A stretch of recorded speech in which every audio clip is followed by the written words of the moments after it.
அன்பார்ந்த நேயர்களுக்கு வணக்கம். நான் உங்கள் மதுசூதனன் கலைச்செல்வன். தினமொரு கதை நிகழ்ச்சியில் இன்று உங்களை சந்திப்பதில் மகிழ்ச்சி கொள்ளுகிறேன். எப்போதுமே இங்கே இருக்கக்கூடிய வீரத்தன்மையை வெளிப்படுத்துவதற்கு சங்ககாலம் தொடங்கி தமிழர்களுடைய மரபிலே யுத்தங்களுடைய சிறப்பு பாடப்பட்டு வந்திருக்கிறது.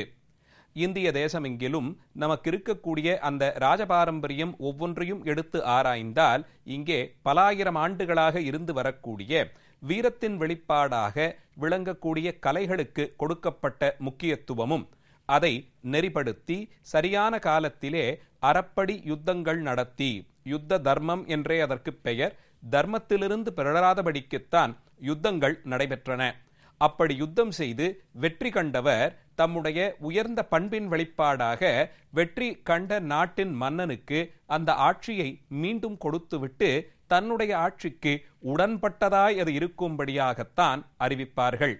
அந்த விதத்திலே வடதேசத்திலிருந்து தெற்கேயும் தென்புலத்திலிருந்து வடக்கேயுமாய் சென்று அந்தந்த பகுதிகளை அடைந்து அதுவரையிலும் தம்முடைய ராஜ்யத்தை விஸ்தீரணம் செய்து கொள்வதை பல நூற்றாண்டுகளாக இங்கே ஆட்சி செய்து வந்த மன்னர்கள் எல்லாம் செய்து வந்திருக்கிறார்கள். அந்த வரிசையிலே தமிழில் வழங்கப்படும் சங்கப்பாடல்களின் மூலமாக கங்கை கரையை அடைவதையும் அதையும் கடந்து போய் இமயம் வரையிலும் சென்று இங்கே புலிக்கொடியையும் விற்கொடியையும் பாண்டியர்கள் தம் கயலெழுதிய கொடியையும் பொறிப்பதை வழக்கமாக கொண்டிருந்திருக்கிறார்கள். சங்கப்பாடல்களின் மூலமாக இங்கிருந்து போய் சேர மன்னன் தம்முடைய விற்கொடியை இமயத்தினுடைய உச்சியில் நட்டு வந்தான் என்றெல்லாம் பாடல்களின் மூலமாக வரலாற்றை நாம் அறிந்து கொள்ள முடிகிறது. அதுபோலே வடபுலத்தில் இருப்பவர்களும் தெற்கு திசை நோக்கி படையெடுத்து வந்ததை குறித்த குறிப்புகளும், மௌரியர்கள் செய்த படையெடுப்பை குறித்த செய்திகளெல்லாம் கூட சங்கப்பாடலிலே அநேகம் இருக்க பார்க்கிறோம். அந்த அளவில் தென்புலத்தை ஆண்ட அரசர்கள் எல்லோருக்குமே வடக்கே இமயம் வரையிலும் சென்று அல்லது கங்கை கரையை அடைந்து அதுவரையிலும் வெற்றி காண வேண்டும் என்பதை பெரும் கனவாக கொண்டிருந்து அதை பலரும் வென்றும் இருக்கிறார்கள். அந்த வரிசையில் கங்கை வரையிலும் சென்று போய் போர் செய்து வெற்றி பெற்றவர்களுக்குள்ளே அந்த பெயரே நிலைத்திருக்கும்படியான சிறப்பை பெற்றவன் கங்கை கொண்ட சோழன் என்றே அழைக்கப்படும் முதலாம் ராஜேந்திர சோழன். உலகளாவிய அளவிலே தமிழர்களினுடைய பாரம்பரியமான கட்டடக்கலை திறத்தையும் தாம் கொண்டிருந்த பெரும் சிவபக்தியையும் ஆட்சி திறத்தையும் என்றும் நிலைத்திருக்கும்படியாய் செய்தவன் மாமன்னன் முதலாம் ராஜராஜன். 10ஆம் நூற்றாண்டில் தென்னகத்திலிருந்து தொடங்கிய அவனுடைய ஆட்சி தம்முடைய போர்த்திறத்தின் மூலமாகவும் ஆட்சித்திறத்தின் மூலமாகவும் இந்தியாவின் தெற்கு கிழக்கு பகுதிகள் பல பகுதிகளுக்கும் நீண்டன. கடல் கடந்து போய் இலங்கையில் ஈழப்பகுதிகள் முழுவதும் சோழப்பேரரசின் கீழே வந்தது. அந்தமான் நிக்கோபார் தீவுகளும் லட்சத்தீபம் உட்பட இவையெல்லாம் மாமன்னர் ராஜராஜ சோழனுடைய காலத்திலேயே தம் ஆட்சிக்குட்பட்டதாய் வந்திருக்கிறது. அதைத் தொடர்ந்து அவருடைய மகனுடைய ஆட்சி காலம். ராஜேந்திர சோழன் என்று தம்முடைய பட்டாபிஷேக காலத்திலே பெயர் சூட்டிக் கொண்ட இவர்தான் பின்னாளில் பெரும் சிவபக்தராய் விளங்கி ராஜராஜ சோழனோ தன்னை சிவபாதசேகரன் என்று அழைத்துக் கொண்டார். சிவபெருமானுடைய திருவடிகளை தலையிலே தாங்கியிருப்பவர் என்று பொருள்பட வைத்த திருநாமம். அவருடைய மகன்தானே ராஜேந்திரன். தந்தையிடம் கொண்டிருந்த சிவபக்தி தமக்கும் வந்திருக்குமே, அதனால் அவரோ சிவசரணசேகரர் என்று பெயர் சாட்டிக் கொண்டார். சிவபெருமானுடைய அந்த சரணங்களை, திருவடி தாமரைகளை சேகரமாக, அதாவது சிரசிலே சுமந்திருப்பவர் என்று பொருள்படும்படியாய் பெயரிட்டுக் கொண்டார். அந்த மாமன்னர் ராஜேந்திர சோழன்தான் அலைகடல் நடுவே பலகலம் செலுத்தி என்று புகழும்படியாய் நீண்ட நெடியதாயிருக்கக்கூடிய ஆழ்ந்த கடலுக்கு நடுவே தம்முடைய திறத்தினாலே இங்கே கட்டி எழுப்பிய கடற்படையை கொண்டு பெரும் அளவிலான கப்பல்களெல்லாம் நிர்மாணம் செய்து அவற்றை கலங்களாக்கி செலுத்தி அதிலே வீரர்களோடு போய் கடலையும் சேர்த்து அளந்து கடற்கடந்து போய் பல்வேறு பிரதேசங்களையும் தன்னுடைய கட்டுப்பாட்டின் கீழே கொண்டு வந்தான் என்று அறியப்படுகிறது. அதனால்தான் அவனுக்கு கடாரம் கொண்டான் முதலிய பட்டங்களெல்லாம் கூட கிடைத்திருந்தன. அந்த விதத்தில் தெற்கு திசையும் கிழக்கே கடலை கடந்தும் போய் அவன் செய்த ஆட்சித்திறம் உலகளாவிய அளவில் நிலைபெற்றிருக்கும்படியாகச் செய்தது. அடுத்து அவன் வடதிசை நோக்கி படையெடுக்க எண்ணம் கொண்டு தன் தந்தை கடந்த அந்த எல்லைகளையும் தான் கடந்து போய் இன்னும் அதிகமான பகுதிகளை தன் ஆட்சியின் கீழே கொண்டு வர வேண்டும் என்று எண்ணம் கொண்டான். அதன் வெளிப்பாடாகத்தான் கிழக்கு கடற்கரையோரமாய்ப் போய் இன்றைய ஒடிசா, தெலுங்கானா, ஆந்திர பிரதேசம், இன்னும் சொல்லப்போனால் இந்திய திருநாட்டின் நடுவிலே இப்போது இருக்கக்கூடிய மாநிலங்களான மத்திய பிரதேசம், சத்தீஸ்கர் இவற்றையெல்லாம் கூட ஒரு அளவிலே வென்று கொண்டு போய் வடகிழக்கு எல்லை வரையிலும் சென்றான். அங்கேத்தான் கங்கை நதியானவள் கடலை சென்று அடையக்கூடிய பகுதி. அது வரையில் சென்று கங்கை கொண்டான் என்று மிகச்சிறப்பான ஒரு பட்டத்தையும் ஏற்றுக்கொண்டு அங்கிருந்து கங்கை நதியின் புனித தீர்த்தத்தை பெரிய கலசங்களிலே சுமந்து கொண்டு வந்தான் என்று அறியப்படுகிறது. யாரும் அத்தனை எளிமையிலே கங்கை வரையில் சென்று நீராடி வருதல் என்பது கனவு போலே இருந்த ஒரு காலம். 1000 ஆண்டுகளுக்கு முன்பாக இதை நடைமுறைப்படுத்தி கங்கை கரை வரை சென்று தீர்த்தத்தை சேகரித்து வந்தான் என்றால் அவனுடைய ஆட்சி திறமும் சிவபெருமானிடத்தே அவன் கொண்டிருந்த அன்பும் மிகவும் சுலபமாய் வெளிப்படுகிறது. இந்த நிலையில் கங்கை தீர்த்தத்தை திரட்டிக் கொண்டு அந்த பகுதிகளிலெல்லாம் புலிக்கொடி பறக்கும்படியாய் ஆக்ஞாபித்துவிட்டு தெற்கு நோக்கி வந்த அரசன் தான் மிகவும் ஆசையோடு எடுப்பித்த புதிய நகரமான கங்கை கொண்ட சோழபுரம் என்றொரு நகரத்தை கட்டி எழுப்பினான்.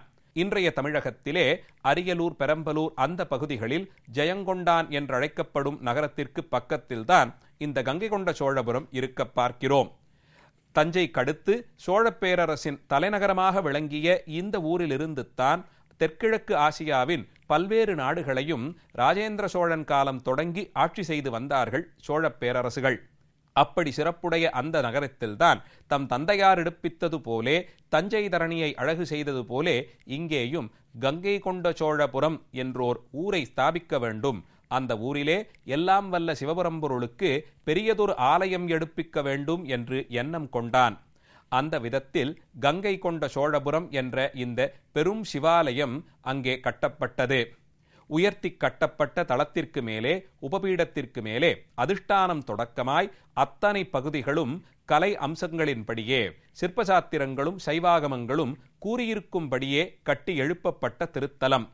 2 பிரதட்சணங்கள் கொண்டு விளங்கும் அந்த திருத்தலத்திலே கர்ப்ப கிரகத்தின் உள்ளே பெரிய அளவிலான சிவலிங்க திருமேனியை எழுந்தருளச் செய்தான்.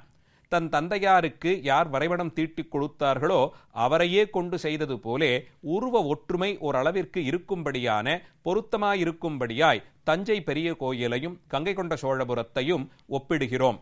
ஆயினும் தஞ்சை பெரிய கோயில் உயரத்தாலும் அதனுடைய கம்பீர தோற்றத்தாலும் இன்னும் பிரசித்தி பெற்றிருக்கிறது. கங்கை கொண்ட சோழபுரமோ அந்த அளவில் நேர்கோடுகளை தவிர்த்து அதிகமான வளைவுகளை கொண்டு வடிவமைக்கப்பட்டதான விமானத்தோடு இருக்க பார்க்கிறோம். விமானம் நெடுகிலும் அது மேருமலையை கொண்டு வந்து இங்கே வைக்கப்பட்டதோ என்று எண்ணும்படியான அமைப்போடு இருக்க, அதன் உயரத்திலே கலசம் ஸ்தாபிக்கப்பட்டு கும்பாபிஷேக தினத்தன்று கங்கையிலிருந்து சுமந்து வந்த புனித நீரை கொண்டு இந்த எம்பெருமானுக்கு முழுக்காட்டி மகிழ்ந்தானாம்.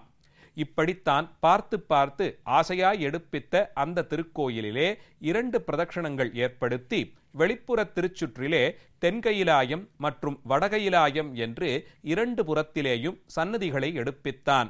ராஜராஜன் காலம் தொடங்கி பழைய சிவாலயங்களிலே மூலஸ்தானத்தில் இறைவன் வீற்றிருக்க, வெளிப்பிரகாரத்தில் ஒரு பக்கத்தில் வடகையிலாயம் என்றும் தெற்கு பிரகாரத்திலே தென்கையிலாயம் என்றும் 2 சன்னதிகளை ஏற்படுத்துவதை வழக்கமாக்கி வைத்திருந்திருக்கிறார்கள். அந்த விதத்தில் திருவையாறு திருத்தலத்திற்கும் அதனுடைய ஒரு பிரகாரத்திலே தென்கையிலாயம், வடகையிலாயம் என்று 2 தலங்களாக ராஜராஜன் காலத்திலேயே அவனும் அவன் மனைவிமார்களும் எடுப்பித்த திருத்தலங்களை நாம் பார்க்க முடிகிறது. இப்படி கங்கை கொண்ட சோழபுரத்திலும் இருபுறமும் சிவபெருமானுக்கு சன்னதிகள் எடுப்பிக்கப்பட்டு அந்த ஆலயத்தின் சுற்று பிராகாரத்திலே வெளிப்புறத்தில் அமைந்திருக்கக்கூடிய கோஷ்டங்கள் முழுவதும் அழகிய இறை திருமேனிகளாலே அலங்கரிக்கப்பட்டது. நர்த்தனமாடும் விநாயகப் பெருமான், அர்த்தநாரீஸ்வரர், திருவடியை தூக்கி ஆடிக் கழிக்கும் ஆடல் வல்லானான நடராஜ பெருமான், துர்க்கை அம்மன், சண்டேச அனுக்கிரகமூர்த்தி, கங்காளமூர்த்தி, திருமால், நான்முகன், சுப்பிரமணியர், காலசம்ஹாரம் செய்தருளும் சிவபெருமான், காமசம்ஹாரம் செய்யும் பெருமானுடைய வடிவம் என்று சிவபெருமானுடைய பராக்கிரமங்களை வெளிப்படுத்தும் திருவுருவங்கள் மிகவும் நேர்த்தியாக ஆச்சரியமான லட்சணத்தோடே அந்த திருத்தலத்தின் கோஷ்டங்களில் உயரமான திருமேனிகள் நிறுவப்பட்டன. சைவாகமங்கள் கூறக்கூடிய சிவபெருமானுடைய வடிவங்களை நேரே அந்த ஆகம வசனங்களைக் கொண்டே செதுக்கியது போல் அற்புதமான அந்த கலைப்படைப்பு என்றும் நீங்கா பெருமையை அந்த சோழ சிற்பிக்கு சேர்த்திருக்கிறது. இது தவிரவும் அம்பிகையினுடைய சன்னதி, அதை அடுத்து பல்வேறு போர்களில் வெற்றி கொண்டு கங்கை கொண்ட சோழனாம் ராஜேந்திரன் தமிழகத்திற்கு கொண்டு வந்த அற்புத திருமேனிகளையும் இந்த ஆலயத்திலே நிறுவியிருக்கிறார். நுளம்பர் நாட்டிலிருந்து கொண்டு வரப்பட்ட சௌரபீடம் என்று சொல்லப்படும் சூரியனும் ஏனைய கிரகங்களையும் அமைத்து வழிபடக்கூடிய ஒரு தாமரை பீடத்தையும், துர்க்கை அம்மனின் திருவுருவத்தையும், சரஸ்வதி நாமகளின் திருமேனியையும் இந்த ஆலயத்திலேயே பிரதிஷ்டை செய்திருக்கிறான். இந்த திருக்கோயிலுக்கு தெற்கு பக்கத்தில்தான் மாமன்னன் வாழ்ந்த அரண்மனையும் இருந்திருக்க வேண்டும். பிற்காலத்தில் பாண்டியர்களுடைய ஆட்சியிலே இந்த பகுதிகளிலெல்லாம் அவர்கள் போர் செய்து வந்தபோது அரண்மனைகளை இடித்து தரைமட்டமாக்கினார்கள். அந்த அரண்மனையிலிருந்து சேகரிக்கப்பட்ட செல்வ வளங்களையெல்லாம் திருவாரூர், சிதம்பரம் முதலிய திருத்தலங்களுக்கு தாம் காணிக்கையாக்கி வைத்தானாம் பாண்டிய மன்னன். இந்த நூற்றாண்டின் பல ஆண்டுகளாக தொடர்ந்து கங்கை கொண்ட சோழபுரத்தில் அகழ்வாராய்ச்சி பணிகள் நடைபெற்று அதன் மூலம் அரண்மனை இருந்த பகுதியும் அந்த அரண்மனை கட்டுமானத்திலே எஞ்சியிருக்கக்கூடிய பகுதிகளையும் கண்டடைந்து அதை கொண்டு வரலாறு எழுதப்பட்டிருக்கிறது. இதே அளவில் கங்கையிலிருந்து கொண்டு வந்த அந்த புனித தீர்த்தத்தை கொண்டு கங்கை கொண்ட சோழபுரத்தை அடித்து சோழகங்கம் என்ற பெயரோடு ஒரு ஏரியை கட்டுவித்தான். அந்த ஏரியின் நடுவே யானை மீது அமர்ந்து கொண்டு இந்த சோழ மன்னன் பொற்குடத்திலே கங்கை தீர்த்தத்தை சேகரித்து கொண்டு போய் யானை மீது அமர்ந்திருந்தபடியே அந்த ஏரியிலே ஊற்றினானாம்.